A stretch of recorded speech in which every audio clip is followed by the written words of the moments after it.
आज जो मैं आपको किस्सा बताने जा रहा हूँ वो हमारे कस्बे के भूतहा अस्पताल का है। सारे कस्बे के लोग इस अस्पताल को भूतहा अस्पताल कहते हैं। इस अस्पताल का असली नाम विक्टोरिया अस्पताल है। इस अस्पताल को आज से करीबन 100 साल पहले अंग्रेजों ने बनवाया था। उस अस्पताल के सामने एक कब्रिस्तान है। मेरे दादाजी ने मुझे बताया था कि आज से 60 साल पहले इस अस्पताल में ऑपरेशन के दौरान एक लड़की की मौत हो गई थी। तब से उस लड़की की आत्मा उस अस्पताल में भटकती है।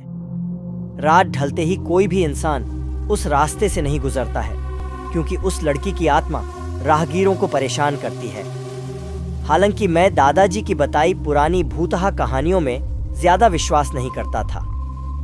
एक रात मैं अपने दो दोस्तों अंकित और राजू के साथ रात को बाइक पर घूम रहा था। तभी मेरे एक दोस्त ने मुझसे विक्टोरिया अस्पताल वाले रास्ते से चलने को कहा।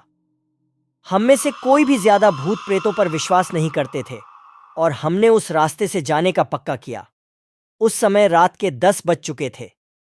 हम तीनों ने ये बात अपने परिवार वालों को नहीं बताने का वादा किया और उस रास्ते पर निकल पड़े। जैसे ही हम उस रास्ते से निकले, रास्ते पर रेत होने की वजह से हमारी बाइक फिसल गई और हम तीनों धड़ाम से बाइक से दूर गिर गए। गनीमत थी कि हम लोगों को कोई चोट नहीं आई थी। बाइक चला रहे मेरे दोस्त अंकित ने बोला कि उसका बैलेंस तो बराबर था, फिर ये बाइक कैसे फिसल गई। हालांकि वो थोड़ा डर गया था, तो मेरे दूसरे मित्र राजू ने बाइक चलाने को कहा। अब राजू बाइक चला रहा था। हम 1 किमी ही चले थे कि अचानक हमारी गाड़ी का टायर पंचर हो गया और गाड़ी की स्पीड तेज होने से गाड़ी इस बार फिर पिछली बार से भी दूर तक फिसलती गई। इस बार हमें कोहनियों और घुटनों पर थोड़ी चोट आई थी। अंकित फिर से बोला कि इस जगह में जरूर कोई गड़बड़ है, हम लोग वापस उल्टे चलते हैं। लेकिन मैंने और राजू ने उसकी बात नहीं मानी और बाइक उठाकर पैदल चलना शुरू कर दिया। हम थोड़ी दूर ही चले थे कि अचानक किसी लड़की के चीखने की आवाजें सुनाई दी। ये सुनकर हम रुक गए और अंकित बोला, यार तुम लोगों को चीखने की आवाज सुनाई दी क्या?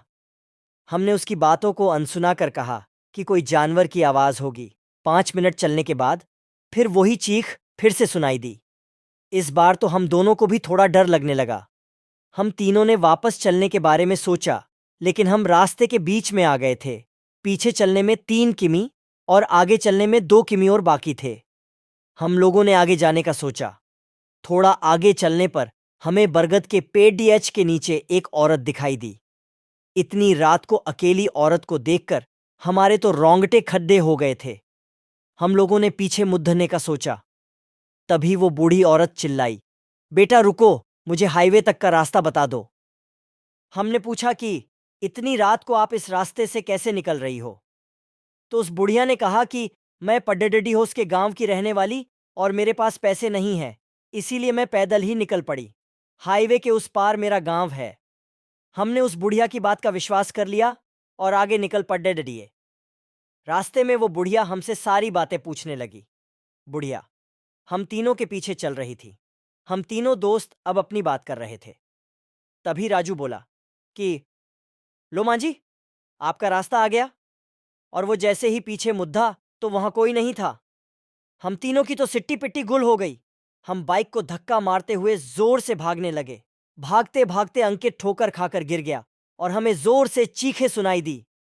हमने भी बाइक को वहीं पटक कर अंकित को साथ लेकर दौड़ने लगे और अस्पताल के पास कब्रिस्तान तक पहुंच गए। ये सब घटित होते 12 बज चुकी थी। हम पसीने से तरबतर हो गए थे और कब्रिस्तान पार कर एक मंदिर में रुक गए, क्योंकि अगर बिना बाइक के घर जाते तो जूते पड़ते। इसीलिए उस रात मंदिर में ही रुक गए और सुबह होते ही बाइक लेकर अपने अपने घर आ गए और घर वालों दोस्त के यहाँ रुकने का बहाना बना दिया। उस रात के बाद से हम उस रास्ते से कभी नहीं गए। मुझे आज भी सपनों में वो भूतिया बुढ़िया और चीखने की आवाजें आती है। समाप्त।